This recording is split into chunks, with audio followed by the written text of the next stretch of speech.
Hello everyone, today we will start exercise 7.2 and the question number 3 is क्या था question number 3 में इन questions में इन parts में आपको एस्टिमेट करना है।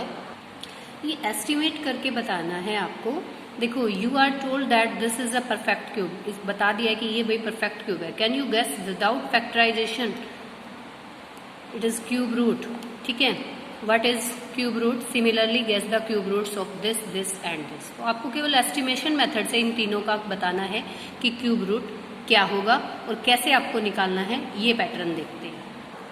ये देखिए मेरे पास फर्स्ट पार्ट है इसके लिए 4913। तो सबसे पहले क्या करना है, इसके ग्रुपिंग करनी है। दो ग्रुप में इसको जो है बांट लेना है। तो 3-3 के पीछे से यानी यूनिट प्लेस से 3-3 डिजिट का पेयर बनाते चलेंगे। आगे चाहे वो 1 डिजिट, क्योंकि क्यूब रूट है तो 3-3 का ही बनेगा, आपको पता है।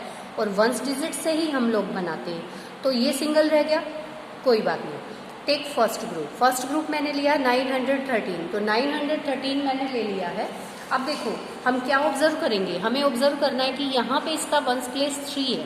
अब 3 है तो 3 जो है वो किसके जो है यूनिट प्लेस से आता है। देखो 3 का अगर क्यूब करते हैं, अब ये 3 है, इसका क्यूब करेंगे तो कौन से नंबर में 3 का क्यूब ये रहा है ना। तो क्या आता है 3 का क्यूब करते हैं 27 होता है। तो 7 आता है यूनिट प्लेस पे। इट मीन्स इसका यूनिट प्लेस तो हो जाएगा 7, ठीक है। यूनिट प्लेस तो इसका निकाल लो 7। अब take second group. Second group अब 4 है। अब सेकंड ग्रुप 4 है ना, तो 4 का हम क्या देखेंगे, 4 किस किस के क्यूब के बीच में किसके नियरेस्ट आता है। मतलब छोटा होना चाहिए, बड़ा नहीं। जैसे कि मैंने किया 1 का क्यूब किया 1 आया, 2 का क्यूब किया मैंने 8 आया, है ना।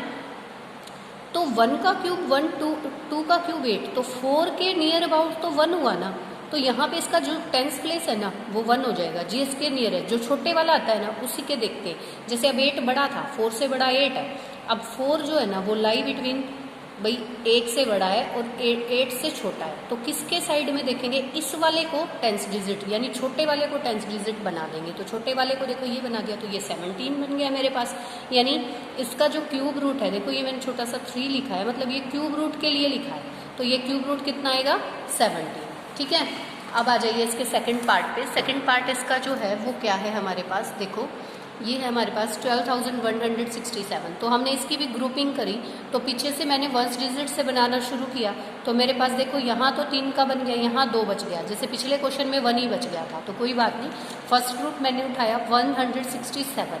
अब आप देखेंगे आपको या तो ये 10 तक के क्यूब रूट जो है वो अच्छे से लर्न होने चाहिए, बल्कि आगे तक के भी होने चाहिए। 20 और 30 तक लर्न होने चाहिए ये, तो आपको बहुत जो है हेल्प मिलती है क्वेश्चंस करने में। तो अब देखो यहाँ पे 7 है। भाई 7 किससे आता है, किसका क्यूब रूट करने पे 7 आता है। तो ये 3 का करते हैं तब 7 आता है ना, है ना। यहाँ पे 7 है तो 7 का क्यूब करेंगे तो 3 1 डिजिट यहाँ आ रहा है। भाई देखो भाई 3 का करते हैं 7 आता है, 7 का करते हैं 3 आता है। तो देखो 7 से क्या मिला हमें 3 मिल गया, तो यानी कि 1 डिजिट हमें मिल गया। सेकेंड ग्रुप उठाएंगे 12 है भाई सेकेंड ग्रुप। अब 12 है तो 1 का तो देखो मत, 2 का और 3 का देखो ना क्यूब, क्योंकि 12 जो है वो 1 से तो काफ़ी बड़ा है। 2 का क्यूब देखेंगे 8 आएगा, फिर 3 का देखेंगे 27। तो जो 12 है, 12 हमारा जो है 8 और 27 के बीच में लाई करता है, यानी कि 2 के क्यूब और 3 के क्यूब के बीच में लाई करता है, ठीक है। समझ में आ रही है ये वाली बात। तो ये किसके नियरेस्ट जाएगा 12, इस 2 के क्यूब के, यानी 2 के नियरेस्ट। तो ये 23 आ जाएगा। इसका 10th डिजिट क्या होगा 2।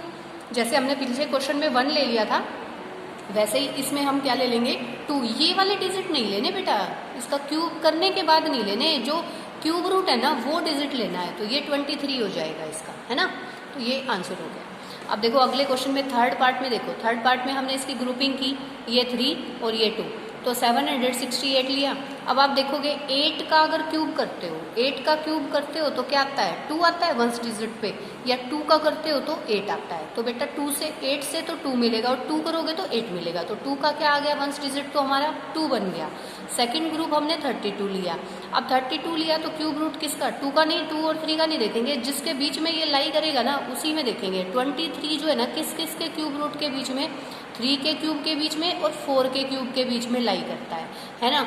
तो 3 का तो 27 होगा और 32 ये है और ये हमारा 64। तो छोटे वाले को देखते हैं भाई, ये है तो ये किसका था 3 का। तो यहाँ पे इसका जो 10th डिजिट है ना वो क्या हो जाएगा 3। तो ये हमारा 32 का जो है क्यूब बन गया ये। तो ये विदाउट मतलब मल्टीप्लाई करके या प्राइम फैक्टराइजेशन के बिना ही हम लोगों ने किया है इस तरीके से। तो ये आपका क्वेश्चन नंबर 3 था और इसी क्वेश्चन के साथ आपका चैप्टर भी, एक्सरसाइज भी और चैप्टर भी दोनों ही खत्म होते हैं। ठीक है, आई होप आपको अच्छे से समझ में आया होगा। सो थैंक यू बेटा।